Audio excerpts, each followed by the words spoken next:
अस्सलाम वालेकुम and welcome to fast sports. You are watching golden boot. I am your host Ali Mirza और मेरे साथ मौजूद हैं सहरियाब आफरीदी। आइए नजर डालते हैं प्रोग्राम में आज की टॉप स्टोरीज पर। फ्रेंडली मैचेस में बार्सिलोना और एसी मिलान के दरमियान होने वाले मैच में बार्सिलोना की 0 के मुकाबले में 1 गोल से फतह। फ्रेंडली मैच में पीएसजी को इंटर मिलान के हाथों हुई 2-1 से शिकस्त। फीफा विमेंस वर्ल्ड कप के सनसनीखेज मुकाबले जारी। इंग्लैंड और चीन के दरमियान खेले जाने वाले मैच में इंग्लैंड ने चीन को 1 के मुकाबले में 6 गोल से शिकस्त दे दी। वर्ल्ड कप के एक और मैच में यूएसए और पुर्तगाल के दरमियान खेले जाने वाले मैच में दोनों टीम्स मुकर्ररा वक्त में कोई भी गोल स्कोर करने में कामयाब न हुई। मैच बगैर नतीजा खत्म हुआ। नेदरलैंड और वियतनाम के दरमियान खेले जाने वाले मैच में नेदरलैंड्स ने आउट क्लास किया वियतनाम को और 7-0 से मैच अपने नाम कर लिया। डेनमार्क और हैटी के दरमियान वर्ल्ड कप का खेले जाने वाला मैच डेनमार्क ने अपने नाम कर लिया। हैटी को 2-0 से शिकस्त दे दी। जाने के पाकिस्तान फुटबॉल की दुनिया में क्या हो रहा है और फेडरेशन से मुतल्लिक चंद अहम खबरें। पीएसजी के एक और मेगा ऑफर को किलियन एम्बापे ने आखिर क्यों मुस्तरद कर दिया। प्रीमियर लीग के टॉप गोलकीपर का आर्सेनल के साथ हुआ मुआहिदा। मराकश के स्टार खिलाड़ी मैनचेस्टर यूनाइटेड के साथ मुआहिदा करने पर रजामंद हो गए। मार्सेलो की आपदीदा होने की वजह सामने आ गई। साउथहैम्पटन ने वेस्ट हैम की ऑफर आखिर मुस्तरद क्यों की, ये सब कुछ जानिए आज गोल्डन बूट में। Welcome back to golden boot और प्रोग्राम में अब बात करेंगे फ्रेंडली मैचेस की और जिस मैच की हम बात करने जा रहे हैं ये हुआ है बार्सिलोना वर्सेस एसी मिलान के दरमियान। बार्सिलोना बहुत ही अच्छा परफॉर्म कर लिया इन फ्रेंडली मैचेस में। आफरीदी ये मैच भी उन्होंने 1-0 से अपने नाम किया है, एसी मिलान को हराया है। बहुत ही शानदार मैच और 0-1 से बार्सिलोना ने अपने नाम किया है ये मैच। आंसू फाती जो है उन्होंने पहला गोल अपनी टीम के लिए किया और इस मैच का वाहिद गोल था ये। 55th मिनट में हुआ ये गोल। आफरीदी किस तरह से देखते हैं आप इस परफॉर्मेंस को एसी मिलान की और बार्सिलोना की? बार्सिलोना की परफॉर्मेंस पे पहले बात करना चाहूँगा कि जो प्री सीज़न फ्रेंडलीज़ हैं इसमें तो काफ़ी आउटस्टैंडिंग परफॉर्मेंस दे रहे हैं इनकी टीम। और अगर पिछले सीज़न भी देखा जाए इनको क्रिटिसाइज़ तो बहुत किया जाता है, लेकिन जो अवेलेबल रिसोर्सेज में जो जावी ने इस टीम से निकाला है परफॉर्मेंस और जिस तरह उन्होंने ला लीगा बहुत ईजिली कंफर्टेबली जीत लिया था। अगर वो चैम्पियंस लीग का ग्रुप स्टेज में नॉकआउट होना उनको आप निकाल दें तो ओवरऑल उनका सीज़न कंपैरेटिवली बहुत अच्छा गया है। और जिस तरह अभी भी वो हार नहीं रहे, बीच में एक स्पेल आया था जहाँ पे वो गोल्स नहीं कर पा रहे थे, मतलब उनका डिफेंस काफ़ी स्ट्रांग है अभी करंटली। उन्होंने पिछले सीज़न क्लीन शीट्स भी 28 क्लीन शीट्स थी उनकी ओवरऑल सीजन। इशू आ रहा था गोल्स ना करने का, अब उस पर काम नज़र आ रहा है कि वो हाँ कर रहे हैं। अब वो जो है लेवेंडोस्की जो है उन्होंने ख़रीदा तो था, बड़ा अच्छा स्ट्राइकर था, शुरू में उसने गोल्स भी बहुत किए, बीच में उसका ड्राई स्पेल फिर एंड तक रहा। अभी भी प्री सीजन में भी यही लग रहा है कि लेवेंडोस्की जो है वो उनको वो टच में नहीं है और यही लग रहा है कि वो अब डिक्लाइन की तरफ ही जाएगा लेवेंडोस्की, जो उसकी एज होगी है। अब इनको एक प्रोलिफिक जो स्ट्राइकर है वो चाहिए और एक ऐसे विंगर्स। अब आंसू फाटी जो हैं वो एक आउटकास्ट थे, वो बार्सिलोना जान छुड़ाना चाह रही थी किसी भी तरह से। अच्छा। अब क्योंकि वो इंजरीज का शिकार बहुत होते हैं, लेकिन ये पोटेंशियल है इस प्लेयर में कि अगर ये इंजरी से बचा रहे तो ये मतलब मेसी के लेवल पे पहुंच सकता था। अभी एटलीस्ट वो वर्ल्ड क्लास तो बन ही सकता है अगर मेसी का लेवल अचीव ना भी करे, लेकिन मेन जो इशू है वो फिटनेस का है। अगर इसी तरह फिट रहे तो फिर बार्सिलोना के लिए बहुत बेहतरीन खिलाड़ी बन सकते हैं, ख़ास करके अगर गावी पेड्री आपके साथ मिडफील्ड में हो और आंसू फाटी जो है विंग पे खेले तो एक बहुत ही आउटस्टैंडिंग अटैक बन सकता है। चलिए स्टैट्स पे एक नज़र डालते हैं और देखते हैं कि स्टैट्स क्या कहते हैं इस मैच के, इस टीम की तरफ से क्या किया गया है। शॉट्स आप देख रहे हैं बार्सिलोना की तरफ से 18 लिए गए हैं, 10 जो है वो एसी मिलान की तरफ से लिए गए हैं। शॉट्स ऑन टारगेट 4 थे बार्सिलोना के, 3 थे एसी मिलान की तरफ से। पोजेशन भी आप देख रहे हैं 62% था बार्सिलोना के पास और एसी मिलान के पास 38% था। पासेस आप देख रहे हैं, पास एक्यूरेसी भी देख रहे हैं, फाउल्स भी देख रहे हैं, कॉर्नर्स 8 मिले बार्सिलोना को, 5 मिले हैं एसी मिलान को। एसी मिलान की भी परफॉर्मेंस इतनी बुरी नहीं थी। आपको क्या लगता है किस वजह से जो है वो मैच को बराबर या जीतने में नाकाम रहे? क्लिनिकल एसी मिलान जो है वो इस टीम के साथ भी उन्होंने बार्सिलोना के साथ काफ़ी अच्छा कम्पीट किया है। हालांकि सारे यंग प्लेयर्स हैं और ये एक टीम जो है वो बिल्ड हो रही है। हालांकि ये सीरिया भी जीत चुकी है पिछले से पिछले सीज़न और राफेल लियाओ पे बहुत ज़्यादा इन्हिसार है इनका। तो अब कुछ एक आध और प्लेयर अगर टीम में आएंगे जो कि थोड़ा सा जो एक बर्डन है राफेल लियाओ से वो कम करेंगे तो ये और भी अच्छी टीम बन सकती है। और इस मैच में तो कंपैरेटिवली काफ़ी अच्छी परफॉर्मेंस रही है, डिफेंस भी इनका अच्छा है, गोलकीपर बहुत वर्ल्ड क्लास है इनका, गोलकीपर जो है माइक मैन्योन, वो अगर रिटेन करते हैं उसको कहीं जाने नहीं देते, क्योंकि इतना वर्ल्ड क्लास गोलकीपर पर जब ट्रांसफ़र मार्केट ओपन हो तो बड़े टीम आते हैं तो उनको आप फिर ना नहीं कह सकते जितनी फाइनेंसेस वो लेके आते हैं। तो इनके लिए वो गोलकीपर रिटेन करना और जो इनकी करंट टीम है उसमें एक दो अटैकर्स इंक्लूड करेंगे तो बहुत बेहतर टीम बन सकती है और सीरिया के लिए लड़ सकती है। अटैक वाली साइड पे आपको लगता है कि एक दो प्लेयर्स और ऐड हो सकते हैं एसी मिलान की? जी बिल्कुल, अटैक में और मिडफील्ड में, डिफेंस कंपैरेटिवली बेहतर है एसी मिलान का। चलिए जी हाँ, ये मैच फ्रेंडली मैच था और ये मैच बार्सिलोना ने एसी मिलान को 0 के मुकाबले में 1 गोल से शिकस्त देकर जीत लिया है। अब हम आगे बढ़ेंगे और आगे हम बात करेंगे फीफा वुमेन्स वर्ल्ड कप के मैचेस में। जिस मैच की बात करेंगे इंग्लैंड वर्सेस चीन के दरमियान ये मैच हुआ है। बहुत ही शानदार मैच, बहुत ही ज़बरदस्त परफॉर्मेंस। यहाँ पर इंग्लैंड ने चाइना को 1 के मुकाबले में 6 गोल से शिकस्त दे दी है और बहुत ही शानदार परफॉर्मेंस। आपने 6-1 की फतह इंग्लैंड के लिए किस तरह से देखते हैं आप?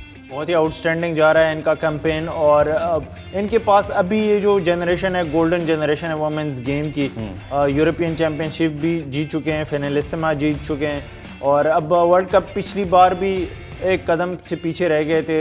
इस बार इनके पास वो जो यूएस जो हमेशा से डोमिनेट करती है, लास्ट टाइम भी जीता, उससे पहले भी जीता, तो इस टाइम यूएस जो है वो वीकर टीम है। अब सेकंड पोजीशन पे, इवन ग्रुप में भी उन्होंने सेकंड पोजीशन पे फिनिश किया है नेदरलैंड्स के बिल्कुल। तो इंग्लैंड के लिए इससे बेहतर मौका हो ही नहीं सकता। इनकी जो कोच है सरीना, वो भी अभी तक सिर्फ एक ही मैच हारी है इंटरनेशनल जो कंपटीशंस हैं, वो भी यूएस से हारी थी।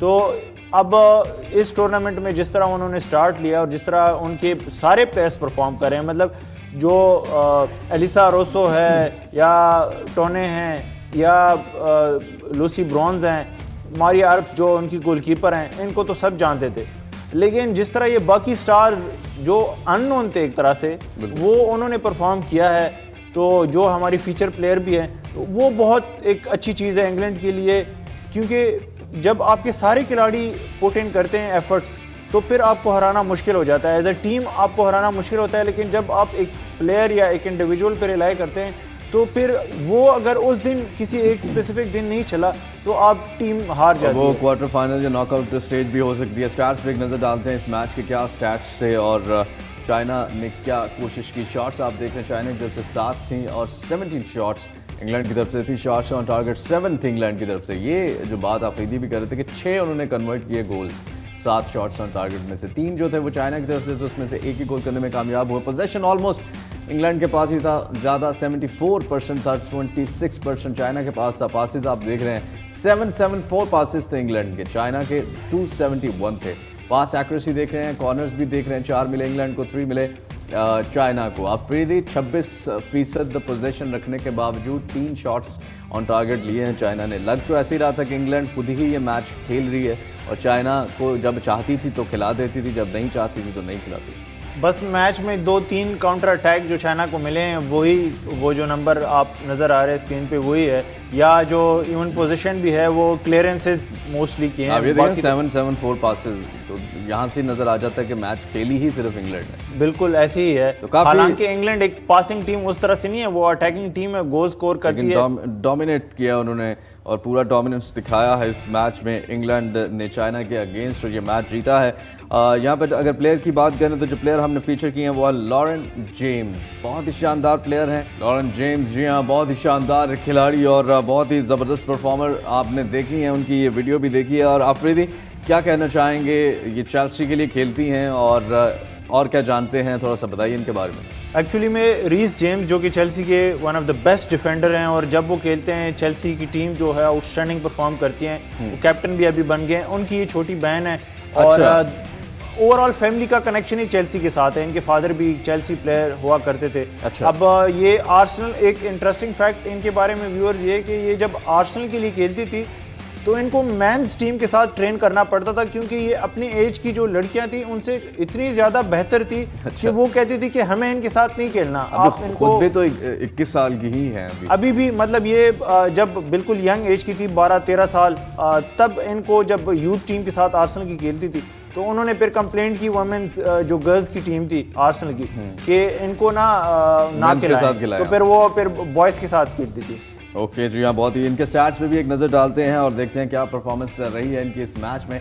आप देख रहे हैं रीस जेम्स की बहन लॉरेन जेम्स, जी हाँ, रेटिंग 9.8, गोल्स 2 किए हैं, एक्यूरेट पासेस 89% थे, असिस्ट 3 किए हैं, चांसेस जो क्रिएट किए हैं वो भी 3 थे, passes into final third 3, touches 70, Afridi 2 goals और 3 असिस्ट। अच्छा, इन्होंने एक रिकॉर्ड भी कायम कर लिया है, किसी भी मेंस या वुमेन्स वर्ल्ड कप में इंग्लैंड की तरफ से किसी एक इंडिविजुअल ने एक ही वर्ल्ड कप में 5 कंट्रीब्यूशंस नहीं की। हाँ। इन्होंने 2 मैच के अंदर ही कर दिए हैं कि आप देखें कि 3 असिस्ट इस मैच में और 2 गोल्स, तो एक ही मैच में इन्होंने 5, जो ओवरऑल किसी पूरे टूर्नामेंट में किसी इंग्लैंड स्टार ने नहीं की, वो इन्होंने एक ही मैच में हासिल कर लिया और इन्हीं की वजह से जो है वो 6-1 से इंग्लैंड चाइना से ये मैच जीतने में कामयाब हुआ। और यहाँ पर एक छोटी सी ब्रेक का वक्त हुआ चाहता है। Welcome back to golden boot और हमें ज्वाइन कर चुके हैं माज अहमद, जो कि स्पोर्ट्स जर्नलिस्ट हैं और काफ़ी इनसाइड स्टोरीज हमारे साथ शेयर करते हैं, चाहे वो फुटबॉल से रिलेटेड पाकिस्तान फेडरेशन की हो या स्पोर्ट्स बोर्ड की हो या नॉर्मलाइजेशन कमेटी की हो या हमारे जो कुछ प्लेयर्स या फिर कुछ बाहर के प्लेयर्स जो पाकिस्तान में अभी खेल रहे हैं उनके बारे में बताते हैं। एशियन गेम्स में जो है वो फुटबॉल के बगैर ही बाकी सब कुछ भेजने के लिए तैयार हो गए हैं। माज, फुटबॉल की टीम क्यों नहीं भेजी? जनाब, फुटबॉल इंतज़ामी मसाइल का शिकार है और कई दिन से तो अब ये ज़ेर बहस है। हाँ, अफसोसनाक बात ये है कि वाकई ये बहुत बड़ा इवेंट था और हमें इस बारे में मनसूबाबंदी करनी चाहिए थी, जो नहीं हुई। 4 साल पहले भी पाकिस्तान 4 ब्रोंज मेडल के साथ वापस आया था एशियन गेम्स में, उस तरह परफॉर्म नहीं कर सका था इंडोनेशिया में। क्या इनको पता नहीं था कि एशियन गेम्स होने वाली हैं और उसके लिए हम तैयारी कर लें? या जो कल जो इन्होंने बम फोड़ा था कि जी हमारे वो फीफा को जो इन्होंने कहा था कि इवेंट्स नहीं चाहिए और कुछ वो एक सेफ साइड खेलने की कोशिश कर रहे थे। ये तो नहीं कहा जा सकता कि ये इन्फॉर्म्ड नहीं थे इस बारे में। ऑब्वियसली इस इवेंट के बारे में, मेगा इवेंट था, इस बारे में पता तो था। हाँ, वी फेल टू प्लान नहीं हम कर सके। किस पे ये जिम्मेदारी जाती है? इसकी जिम्मेदारी तीनों नॉर्मलाइजेशन कमेटी पे जाती है, फुटबॉल फेडरेशन पे जाती है, स्पोर्ट्स बोर्ड पे जाती है। क्या करना चाहिए फिर अब उनके साथ? अभी देखें जी, अब जो पाकिस्तान स्पोर्ट्स बोर्ड इस मुल्क में जो है वो मुझे ये बताएं, सजा क्यों नहीं मिलती जब कोई आपकी एक रिस्पॉन्सिबिलिटी है, आप पूरी नहीं कर पा रहे, या आप यहाँ तो वो ओहदा छोड़ दें, आप अगर नहीं पूरी कर रहे या आपके जो मसाइल चल रहे हैं आप मसाइल को भी हल नहीं कर पा रहे, चाहे वो नॉर्मलाइजेशन कमेटी है जो भी इन्वॉल्व है इसके अंदर, ठीक है, वो बैठे भी हैं, आपस में भी लड़ रहे हैं, इंतज़ामी मसाइल को भी हल नहीं कर रहे, इवेंट्स को भी, एशियन गेम्स में भी आप नहीं भेज रहे अपनी टीम को, आपको पहले से पता भी था, वो जो एनओसी जारी नहीं हुआ, फिर वो जो टीम गई हमारी, वो सारे मसाइल आपके सामने हैं। उसके बाद अभी कल उन्होंने फिर फीफा ने वार्निंग दे दी थी सस्पेंड करने की, उसके बाद जो है फिर भी कोई हलचल नहीं हुई। उसके बाद जो है अब खुद इन्होंने कल कहा कि जी हमारे तो अंडर 16 और वो फलाने इवेंट्स आ गए हैं, तो अब हमें प्लीज़ और इवेंट्स ना दें। मतलब 2 इवेंट्स आ गए और ये घबरा गए हैं कि हम अब क्या करेंगे, किस तरह से मैनेज करेंगे। क्यों? क्योंकि कोई तैयारी नहीं है, तैयारी भी नहीं है, करनी भी नहीं है और सीटों पर भी बैठे रहना है। मतलब व्हाट्स हैपनिंग एक्चुअली? मैं आपके जज्बात को समझ सकता हूँ, क्योंकि ऑब्वियसली ये बहुत दिन से ये कहानी जो है अब ये तूल पकड़ती जा रही है और इसका कोई ख़त्म जो है वो अभी होने का कोई आसार नहीं है इसके। देखिए 25 डिफरेंट गेम्स हैं जिसमें पाकिस्तान आर्चरी में गया है, बैडमिंटन में गया, table, so and so fourth, even e sports की कैटेगरी में हमारे प्लेयर्स नहीं है, उसमें भी हमारे रिसोर्सेज जैसे तैसे हैं वो हैं। एग्जैक्टली, ठीक है, लेकिन प्लेयर्स तो गए हैं ना, उन्होंने परफॉर्म तो करना और रिप्रेजेंट तो कर रहे हैं। ये भी तो हमारे पास टीम थी, ठीक है, तो इनको भी भेज सकते थे, ज़रूरी नहीं है वहाँ से गोल्ड मेडल ही जीत के आते, लेकिन रिप्रेजेंट तो करते पाकिस्तान। पार्टिसिपेशन जो है, शिरकत जो है वो लाजमी होनी चाहिए थी। 4 साल पहले के बाद से अब तक इतना वक्त था कि हम प्लान कर सकते थे और इन तमाम जो भी सियासी सरगर्मियाँ चल रही हैं ये होने के बावजूद हम प्लान कर सकते थे, हमारे पास वक्त था। लेकिन जो अंदरूनी इंतशार है और जो सियासी सरगर्मियाँ चलती रही हैं, आपके सामने आपने जिक्र किया है भी, वो काफ़ी दिल खराश रही हैं। और मुझे भी यही अफसोस है कि इतने बड़े इवेंट में फुटबॉल के बगैर जाना, तो वो आपको नहीं लगता ये बड़ी खतरे की घंटी है कि कहीं दोबारा से फीफा जो है वो सस्पेंड ना कर दे, फिर ये जितनी लड़ाइयाँ ये फिर घर पे ही लड़ते रहे आपस में? अच्छा, इस सिलसिले में जो जिम्मेदार तंजीमें हैं, हमने उनको राब्ता करने की कोशिश की है। पाकिस्तान ओलंपिक एसोसिएशन के प्रेसिडेंट को भी हमने कॉल की है, but unfortunately we were not able to get to him. हमारी बात सीनियर वाइस प्रेसिडेंट से हुई है, जिन्होंने हमें बताया है कि इंटर प्रोविंशियल कोऑर्डिनेशन कमेटी, हमारी बात हुई है, सीनियर वाइस प्रेसिडेंट हैं चौधरी याकूब साहब, जो अभी केयर टेकर हैं पाकिस्तान वॉलीबॉल एसोसिएशन के भी, वो बेसिकली सीनियर वाइस प्रेसिडेंट हैं पाकिस्तान ओलंपिक एसोसिएशन के, which is one of the organization who is responsible for creating teams for games that are in Olympics. Asian games में भी वही है, आर्चरी है, बैडमिंटन है, टेबल टेनिस है। उन्होंने ये बताया कि जी inter provincial coordination committee, Pakistan football federation और स्पोर्ट्स बोर्ड, जो सरकारी तंजीमें हैं, स्पोर्ट्स बोर्ड और आईपीसी, इन लोगों ने फंडिंग करनी थी और पीएफएफ ने टीम तैयार करके देनी थी।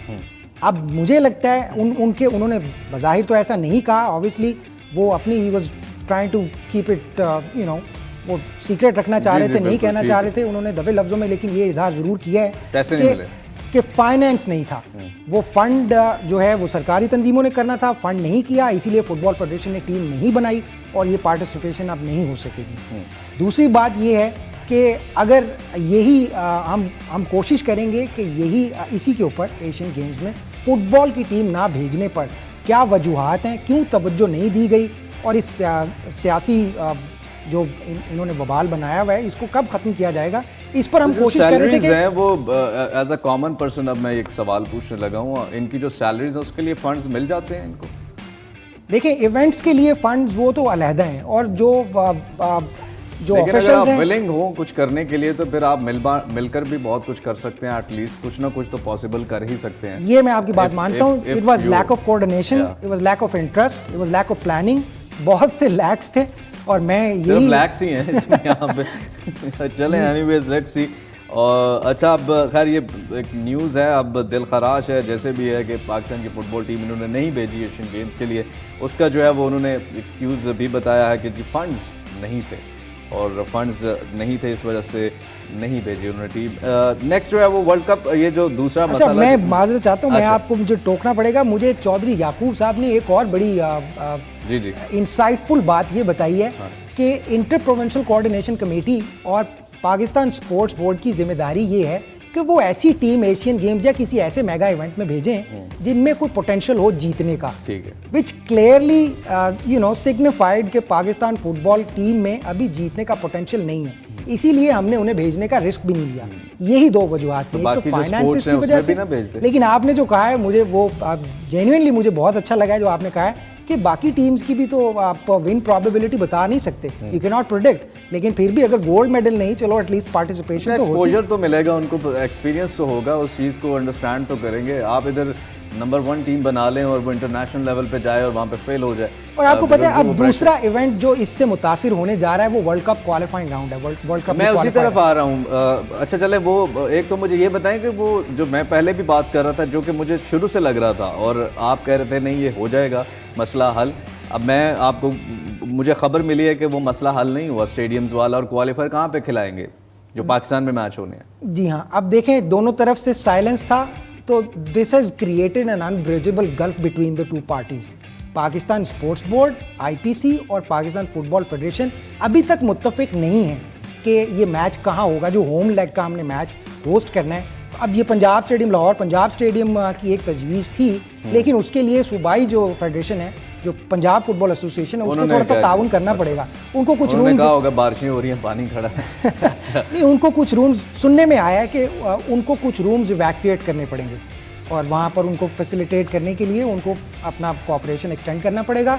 हाँ, ये ज़रूर है कि और कोई वेन्यू अगर वो देखें तो उसमें भी मुमकिन है। यहाँ पे ऐसी अप्रोच तो नहीं लग रही जैसी ये, अब कहते हुए भी हमें शर्म आती है कि हमने तो कह दिया है, आगे उन्होंने नहीं किया, वो आगे से कहते हैं हमने तो उनको कह दिया था, उन्होंने नहीं किया, ठीक है, वो आगे वाले हमने तो उनको कह दिया था, उन्होंने नहीं किया, जैसे अब इन्होंने आगे कह दिया जी हमें रूम्स चाहिए, ये सारी चीज़ें हैं। इससे बेहतर वैसे एक्सप्लेन भी नहीं किया जा सकता। मैंने कॉमन एक पर्सन को समझाने के लिए ये सारी बात इस वे में कर रहा हूँ ताकि उनको समझ आए, क्योंकि ये सवाल ही ये है कॉमन कि वो हमारे यहाँ अक्सर ऐसा ही देखा गया है कि अब फेडरेशन कहेगी जी कि हमने उनको कह दिया था, हमें जो है वो ग्राउंड में ये फैसिलिटीज चाहिए, और एट द एंड जो है वो आराम से बैठ जाएंगे कि उन्होंने किया नहीं तो बस दैट्स इट, हमने तो अपनी जिम्मेदारी, हालांकि ये जिम्मेदारी आपको लगता है ये जिम्मेदारी पूरी करनी बनती है, दिस इज नॉट द मतलब कि वे कि आप ये तो आप सर से उतार रहे हैं चीज़। ये पुअर प्लानिंग है, सिर्फ इसकी मनसूबाबंदी नहीं की गई। देखें अंडर 23 भी आ गया एशियन कप के लिए क्वालिफायर राउंड जो है, फिर सैफ में अंडर 16 और अंडर 19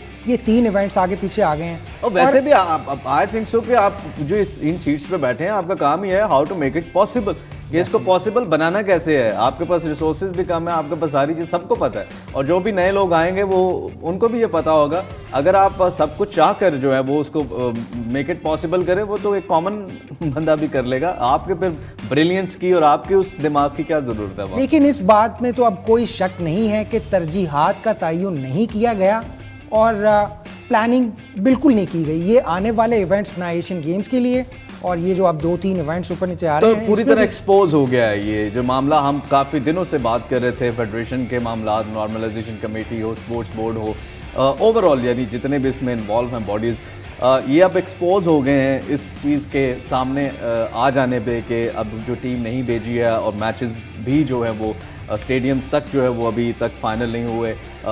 बाकी बातें तो हम बाद में करेंगे, क्वालिफायर मैच कैसा खेलेगी पाकिस्तान, होम मैच है, अवे मैच है, तो आप पहले से ही आप एक्सपोज हो गए हैं। आपको लगता है कोई ना कोई हल, कोई नियर फ्यूचर में कोई हो सकता है इसका, या दोबारा से ये ना हो कि मैच हो ही ना? और नॉर्मलाइजेशन कमेटी ने एक तजवीज़ ये दी है कि हम अपना सितंबर जो है वो इंटरनेशनल फ्रेंडलीज के लिए बिल्कुल हम पोस्टपोन कर देते हैं। अगर कोई किसी के दिमाग में भी था तो वो not going to play in the month of सितंबर। हम पूरी तवज्जो आने वाले जो इवेंट्स हैं उन पर मरकूज करते हैं। ये डे बाय डे प्लानिंग्स नहीं हो रही, पहले से भी प्लान्स होने चाहिए थे कि क्वालिफायर्स खेलने हैं। Lot of uncertainty. मैं आपकी बात से मतलब को बात होती है, अच्छा चलें यूं कर लेते हैं, चलें यूं कर लेते हैं, ये लॉन्ग टर्म सोल्यूशन भी नहीं है। नहीं, ये पॉलिटिकली ये बहुत इंस्टेबिलिटी को जाहिर कर रहा है, और इस बारे में कुछ भी सर्टनली नहीं कहा जा सकता। चलिए, हमारी तो दुआ है, और हम हाथ जोड़ अगर कहते हैं तो हाथ जोड़ के भी हम कह देते हैं कि अपने मसाइल को हल कीजिए। और दुनिया में कोई भी ऐसी चीज़ नहीं है जो मुमकिन ना हो, मतलब नामुमकिन हो, जिसको मुमकिन नहीं बनाया जा सकता। और हर चीज़ मुमकिन हो सकती है अगर इंसान की विल हो, अगर इंसान चाहे। अगर वो चाहे ही ना तो फिर आप उसको जो मर्ज़ी कर ले, वो कभी भी उस मसाइल हल नहीं हो सकता। और सबसे बड़ा माज यही एक क्या उसे कहते हैं कि आप ने इन्हीं मसाइल को टैकल्स करना होता है इंसान अपनी ज़िंदगी में, जो बाकी भी जितनी उसकी इश्यूज़ चलते हैं, तो आप इन्हीं मसाइल को हल करके ब्रिलियंट भी बनते हैं और आप एक टीम भी तैयार करते हैं। चलिए, लेट्स सी नेक्स्ट। एक खुशखबरी भी है हमारे पास, चले वो इतनी बड़ी नहीं है लेकिन है तो सही, और वो नॉकआउट स्टेज पे पहुंच गई है हमारी चाइल्ड स्ट्रीट जो है नॉर्वे के लिए। नॉर्वे कप में उनकी शानदार कारकर्दगी रही है। पहले 2 मैचेस वो जीत गए हैं, और आई थिंक तीसरा भी जीत लिया है। अब नॉकआउट स्टेजेस पर आ गए हैं। It's going to be round of 16 most probably. But like I said कि ये प्राइवेटली, ये फीफा या जो फुटबॉल फेडरेशन है, Pakistan football federation, they have nothing to do with it. ये प्राइवेटली हेल्ड ऑर्गेनाइजेशन है। प्राइवेटाइजेशन फिर कर देनी चाहिए फीफा, आपको लगता है? अगर मतलब बच्चे हमारे अच्छा खेल रहे हैं और वो प्राइवेट जो इंस्टीट्यूट्स हैं या उनकी तरफ से वो चीज़ें की जा रही हैं। जी हाँ, फुटबॉल फेडरेशन तो अभी डिसइंफॉर्मेशन हैंडल नहीं कर पा रही। कभी हारून हमीद को कैप्टन बताया जाता है, कभी हसन बशीर को कैप्टन बताया जा रहा है। अभी तक यही मामला चल रहा है। एग्जैक्टली। तो ये आपको लगता है कि ये बोर्ड चेंज करने की भी ज़रूरत है कि इसको जो है वो, क्योंकि हमने क्लब्स देखे हैं जो प्राइवेट क्लब्स हैं जिन्होंने बड़ा ज़बरदस्त सिस्टम भी बनाया हुआ, जो बड़ा ज़बरदस्त अपनी टीम को मैनेज भी करते हैं। तो आसार तो यही नज़र आ रहे हैं कि किसी प्राइवेट कंपनी को दे देना चाहिए और वही जो है फिर इसको हैंडल करें। एनीवेज, ये एक अच्छी खबर थी। और नेक्स्ट जो है हमारे पास है वो अब्दुल शाह जो है, उन्होंने अपने बारे में एक इंटरव्यू में कहा है। और क्या कहा है माज, आप ज़रा बताइए। वो वर्ल्ड कप क्वालिफायर के लिए काफ़ी पुरज़्म है। सेंटर बैक हैं, पाकिस्तान नेशनल टीम की नुमाइंदगी कर चुके हैं, और आने वाले मैचेस में वो काफ़ी पुरज़्म है कि हम पहले अच्छा नहीं खेल पाए, बट वो होपफुल कि अब हमारी तैयारी हो गई है, हम जेलिन हो चुके हैं, और एक दूसरे के साथ हमारी अच्छी जो है वो उनकी तरफ से आई। और आई थिंक सो कि बाकी जो प्लेयर्स हैं उनकी तरफ से भी ऐसे बयान आने चाहिए। आपको वैसे ये नहीं लगता कि अगर आप फेडरेशन की जानिब देखें तो उनका मोरल उतना बुलंद नहीं है जितना खिलाड़ियों का है, और खिलाड़ी तैयार है। और इसी तरह मैं कह रहा हूँ कि जो बाकी प्लेयर्स हैं उनके भी बयान ऐसे आने चाहिए कि we are ready to conquer, to fight. ठीक है, तो ये बयान उनके आने चाहिए। फेडरेशन से तो हमें यही खबरें आएंगी कि वो हम तो नहीं कर सकते जी, वो उन्होंने ये किया है और उन्होंने ये किया है, और हम फेडरेशन पे तनकीद करते रहेंगे। Federation, when we say federation, that means उसमें normalization committee, Pakistan sports board, या जो भी बॉडीज तमाम इन्वॉल्व है मुतल्लिका वो सब के बारे में हम बात कर रहे हैं और हम उन पर तनकीद करते रहेंगे और शदीद करते रहेंगे, इसलिए कि उन्होंने तनकीद के अलावा हमारे पास कुछ छोड़ा ही नहीं है कहने के लिए। लेट्स सी ये मामलात हल हों और पाकिस्तान फुटबॉल भी वो वक्त देखे जब हमें भी अपनी टीम और अपने प्लेयर्स को उनको भी रिकग्निशन मिले। बहुत शुक्रिया मास, थैंक यू वेरी मच। कल आपको दोबारा दावत देंगे। अभी यहाँ पर एक छोटी सी ब्रेक का वक्त हुआ चाहता है। Welcome back to golden boot और प्रोग्राम में आप शामिल करेंगे लेटेस्ट हैपनिंग्स, क्या चल रहा है फुटबॉल की दुनिया में। और सबसे पहले आपको दिखाते हैं PSG have offered Kylian Mbappe a new contract that would include a clause that would allow him to leave next summer for a fixed price। ये अफरीदी आखिर चल क्या रहा है, इन्होंने रिजेक्ट तो कर दिया, PSG क्यों नहीं जान छोड़ देता इनकी, ठीक है। अब कहानी ख़त्म कर दे, दोबारा से फिर ऑफ़र कर दिया है, उससे पहले जाने नहीं दे रहे थे। अब चूंकि किलियन एम्बापे, कल भी हम बता रहे थे कि 31 जुलाई तक उन्होंने जवाब देना था, जो नहीं दिया। एक साल अब वो इधर ही हैं और अब ये फ्री ही जाएंगे जहाँ भी जाएंगे। अब वो उनको क्या उसे कहते हैं कि वो उलझन का शिकार है PSG के, अब ये क्या करेंगे, क्योंकि इतना बड़ा खिलाड़ी फ्री चला गया तो कुछ भी नहीं उनके पल्ले आएगा। बिल्कुल ऐसे ही है, और ख़ास करके वो डेस्परेट नहीं होता इंसान की बस एक आखिरी कोशिश, तो इन्होंने 31 जुलाई तक सब कुछ करके देख लिया। ये इनके पास एक आखिरी चीज़ रह गई थी कि एक ऐसा कॉन्ट्रैक्ट उसके सामने रख दिया, एम्बापे के सामने, कि जिसमें साफ साफ लिखा था कि एक फिक्स्ड प्राइस, इस पे आप रियल मैड्रिड जा सकते हैं, बस आप कॉन्ट्रैक्ट एक्सटेंशन कर लें ताकि आप फ्री ना जाएं हमसे, क्योंकि FFP जो फेयर प्ले है वो लागू हो जाएगा और इनको फिर प्लेयर्स खरीदो फरोख्त में बहुत इशू होगा, फाइनेंशियल डिफिकल्टीज इनको पड़ सकती हैं, इनको जुर्माने पड़ सकते हैं फीफा से, UEFA से। अब इन्होंने कर दिया इनकार, अभी इनकार किया है, लेकिन इनका अब पांचों गेम और सर कढ़ाई में है एम्बापे का, क्योंकि हर एंगल से इनको पैसे ही मिल रहे हैं। अब ये जो इनका अभी लॉयल्टी बोनस है 66 मिलियन जो है यूरोज, वो इनको लॉयल्टी बोनस मिल गया। अभी ये जो 31 जुलाई तक इन्होंने एक्सटेंड नहीं किया ना, उसमें इनको लॉयल्टी के इनको एक मिला था, क्लॉज थी इनके कॉन्ट्रैक्ट में कि आप अगर अपना कॉन्ट्रैक्ट पूरा करेंगे ना तो आपको जो बोनस मिलेगा, हाँ, तो 66 मिलियन का बोनस मिलेगा। वो 31 जुलाई को एक्टिवेट होना था और वो एक्टिवेट हो गया, तो वो उनको बेशक वो एक्स्ट्रा पैसे ना मिले, वो इस कंडीशन में इनको मिल गई और इसके साथ साथ ऑफ़र भी मिल गई और ऑफ़र जो है उन्होंने रिजेक्ट कर दिया। लेट्स सी अब PSG क्या करती है और मुश्किलात में है, लेट्स सी किस तरह से इसको हैंडल करते हैं। नेक्स्ट क्या है आइए आपको दिखाते हैं, और ये एक बड़ा दिल खराश वाक़या हुआ है। Marcelo left the field in tears after receiving the red card for a tackle. Actually ये टैकल था नहीं, ये बेसिकली वो बॉल लेके जा रहे थे और वो अगर आप वीडियो दिखा सकें तो वीडियो में भी आप देखेंगे कि अफरीदी जो खिलाड़ी थे उनकी टांग जो थी वो ऐसी, या आपने देखा कि ऐसी पोजीशन पे थी, वहाँ पर मार्सेलो का पाँव आया उनके पैर के टखने से थोड़ा सा ऊपर और वो बिल्कुल ही क्रश हो गई, बिल्कुल ही साइड पे चली गई। बिल्कुल बहुत ही दिलखराश वाक़या है, और इवन मार्सेलो जो उनका रोना था कि उनसे गलती होगी, लेकिन वैसे एक्चुअली गलती उनकी थी नहीं, लेकिन फिर भी इंसान अपने आप को ब्लेम करता है कि एक बंदे की आपने जो है वो ऑलमोस्ट लेग ब्रेक हो गई है, वो तो अब लंबे अरसे के लिए जाएंगे हॉस्पिटल और उनका करियर और वो सारी चीज़ें जो है बिल्कुल ऐसा लग रहा है, मतलब नेकेड आई से तो ऐसा लग रहा है कि शायद कैरियर एंडिंग टैकल था, एक तरह से टैकल तो नहीं कह सकते, लेकिन जो इंजरी पेश आई है वो बहुत सीवियर थी। एक बहुत ही माइन्यूट एरर या इंसिडेंट की वजह से वो एक ऐसी चीज़ हो गई, इसको एक्सीडेंट ही कह सकते हैं, इसको कोई वो नहीं है कि ना तो प्लेयर खुद चाह रहा था और ना मार्सेलो चाह रहा था। ऑफ कोर्स कोई भी प्लेयर फुटबॉल में ऐसा चाहता ही नहीं है कि वो किसी की टांग ही तोड़ दे। टैकल्स करते हैं, फाउल्स, इंजरीज भी होती हैं, लेकिन कभी भी किसी ने इस तरह की इंजरी के लिए प्लान नहीं किया होता कि आप नेक्स्ट प्लेयर की जो है वो लेग ही तोड़ दें। और आप ये वीडियो में देख भी रहे हैं, मार्सेलो जो है वो फिर रोते हुए गए हैं, क्योंकि वो खुद भी नहीं ये चाह रहे थे। और लेट्स सी कोई गुड न्यूज़ इनके बारे में आए। ये देख रहे हैं आप, ये उनकी पाँव की पोजीशन जो थी वो ऐसी थी जहां पर वो असल में वो मार्सेलो को टैकल करने आ रहे थे और मार्सेलो बॉल बचाते, उनका जो लेग थी वो फुट था, स्टड था, वो उनकी लेग के ऊपर आया और वो था भी जॉइंट, और वो ऑलरेडी एक ऐसी पोजीशन पे आ गया था कि वो पहले से इंजरी का एक प्रोन था पोजीशन। बिल्कुल, यहाँ पे तो अगर उनका पाँव उनके ऊपर लेग पे ना भी आता और सिर्फ टच भी होता तो फिर भी वो इंजर्ड हो सकते थे क्योंकि पोजीशन ऐसी थी। एनीवेज लेट्स सी, ये जो प्लेयर हैं जल्दी रिकवर करें, उनको मेजर इंजरी अल्लाह न करे इनको हुई हो। नेक्स्ट क्या है हमारे पास, आइए आपको दिखाते हैं। और नेक्स्ट जो है हमारे पास वो है Amrabat has no doubt he said yes to Manchester United. He wants the move since first talks in June despite rich Saudi bids.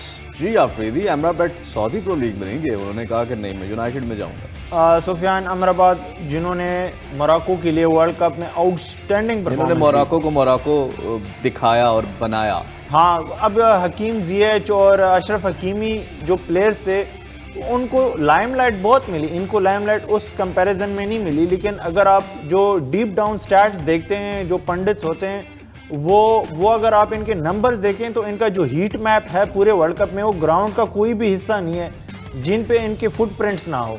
तो ये ओवरऑल उन्होंने डिफेंस से लेके अटैक तक हर जगह मौजूद रहते थे। तो अब मैनचेस्टर यूनाइटेड ने वर्ल्ड कप की परफॉर्मेंसेस देखी ही बहुत सारे क्लब्स जो थे वो इनके आ गए थे इनको खरीदने के लिए। फिर मैनचेस्टर यूनाइटेड क्योंकि बहुत बड़ा एक लेगेसी है, उनकी क्लब है, तो ये पर्सनली चाहते थे कि मैनचेस्टर यूनाइटेड जाए। बेशक इनको अभी भी सऊदी प्रो लीग से बहुत महंगा ऑफर, इनके पास वक्त तो है, यूनाइटेड में जाकर भी बाद में भी सऊदी प्रो लीग जा सकते हैं, बाद में भी बिल्कुल जा सकते हैं। अभी तब तक शायद सऊदी प्रो लीग भी उस तरह से एस्टैब्लिश हो चुकी हो। बिल्कुल, और मैनचेस्टर यूनाइटेड के साथ ये चैंपियंस लीग भी खेलेंगे, बिल्कुल खेलेंगे। और लेट्स सी वहाँ पे क्या फ़ायदा होगा इनको जाने का, या मैनचेस्टर यूनाइटेड को नहीं फ़ायदा होगा, क्योंकि असल बात तो एरिक टेन हैग की है कि वो किस तरह से इनको खिलाते हैं। नेक्स्ट हमारे पास क्या है, नेक्स्ट बहुत ही अच्छी खबर है आर्सेनल के लिए। Understand David Raya has reached an agreement in principle with Arsenal on personal term. ये कितनी बड़ी न्यूज़ है आर्सेनल के लिए आफरीदी? अच्छा, ये डेविड रिया जो हैं वो टॉप 4 जो प्रीमियर लीग के पिछले सीजन के गोलकीपर्स थे उनमें काउंट होते थे हुए, और इनके सबसे ज़्यादा सेव्स थी और सबसे ज़्यादा टचेस फॉर गोलकीपर्स की बात कर रहा हूँ, और सबसे ज़्यादा लॉन्ग बॉल्स इन्होंने खिलाई। तो ओवरऑल बहुत आउटस्टैंडिंग परफॉर्मेंस थी ब्रेंटफोर्ड के लिए इनकी। तो अब आर्सेनल जो है वो ऑलरेडी उनके पास रामसडेल है। उनकी वैसे ये जो फ्रेंडली मैचेस थे प्री सीजन में, रामसडेल की काफ़ी मायूस कौन परफॉर्मेंस थी, और दूसरा ये कि बैकअप में कोई वर्ल्ड क्लास नाम नहीं था। अब डेविड रिया जब आए हैं तो रामसडेल के ऊपर भी प्रेशर ज़्यादा होगा कि उन्होंने अगर परफॉर्म नहीं किया तो एक ऐसा गोलकीपर है जो वो उनकी जगह फ़ौरन से ले सकता है। और क्योंकि चैंपियंस लीग भी खेलेगी आर्सेनल और प्रीमियर लीग भी खेलेगी, तो उनके पास अब स्क्वाड डेप्थ होनी चाहिए। एक में प्रीमियर लीग में एक गोलकीपर के वही जब बात है आर्सेनल जैसे पहले भी बेंच स्ट्रेंथ नहीं थी उनके पास, और जिसकी वजह से प्रीमियर लीग में भी शायद दूसरी पोजीशन में ही वो आ सके, वरना वो टाइटल भी जीत सकते थे।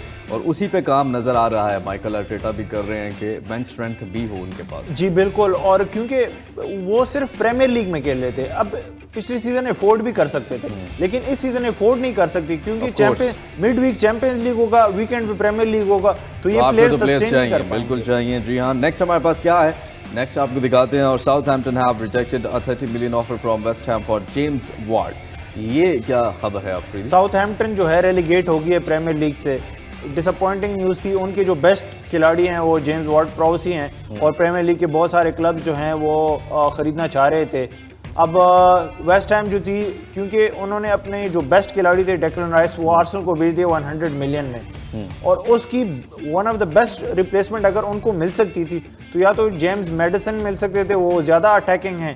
जेम्स वार्ड प्राउस भी अटैकिंग साइड पे ज़्यादा हैं अगर डेक्लन राइस का कंपैरिजन उनके साथ किया जाए, लेकिन कंपैरेटिवली मुझे पर्सनली लगता है कि डेक्लन राइस की एक बहुत ही अच्छी रिप्लेसमेंट हो सकते हैं। सेट पीस स्पेशलिस्ट भी हैं, लेकिन अभी जो है वो डेडलॉक आ गया है और वेस्ट हैम कहती है कि 30 मिलियन उन्होंने ऑफर किए हैं कि लीव टेक इट और लीव इट, एक ऑफर है 30 मिलियन की, जबकि साउथहैम्पटन कह रही है कि आप 10 मिलियन कम, हमारी जो वैल्यूएशन है वो 40 मिलियन की है, आप 30 मिलियन दे रहे हैं। तो वेस्ट हैम जो कह रही है कि इससे ज़्यादा हम नहीं दे सकते। अब देखते हैं कि फाइनलाइज होती है, लेकिन अभी तक तो यही लग रहा है कि वेस्ट हैम शायद कोई और प्लेयर ढूंढे अपने लिए। चलिए लेट्स सी क्या होता है फ्यूचर इनका। और ये कुछ ट्वीट्स, कुछ खबरें और कुछ पैकेजेस, कुछ मैचेस के रिजल्ट्स जो हमने आपके साथ शेयर किए। आज के लिए बस इतना ही। आप इस प्रोग्राम को रिपीट में देख सकते हैं हमारी वेबसाइट fastsports.tv, और इसके साथ साथ यूट्यूब पे भी आप देख सकते हैं फास्ट स्पोर्ट्स PK हमारा चैनल। जहां पर आप इन शोज़ को देख सकते हैं और आप पूरी दुनिया की जितनी भी स्पोर्ट्स हो रही हैं उनसे अपडेटेड रहने के लिए हमारे सोशल मीडिया जो लिंक्स है फास्ट स्पोर्ट्स के उनको फॉलो कर सकते हैं। आज के प्रोग्राम से अपने मेज़बान अली मिर्ज़ा और शहरयाब आफरीदी को इजाज़त दीजिए। आप देख रहिए fast sports home of champions. अपना ख्याल रखिए। अल्लाह हाफ़िज़।